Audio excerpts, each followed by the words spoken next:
আছি নদিয়ার চাঁদপুরে। এখানে ফুলের চাষ হয়েছে।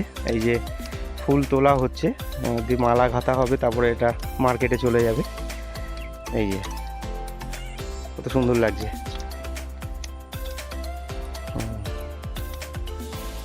এখানে যতদূর চোখ যাচ্ছে শুধু ফুলের চাষ হয়েছে। এই যে এক ব্যাগ তোলা হয়ে গেছে এইদিকে।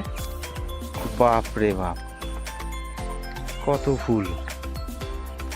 আরে বাপ রে, এই যে যতদূর চোখ যাচ্ছে শুধু ফুল চাষ হয়েছে। এই যে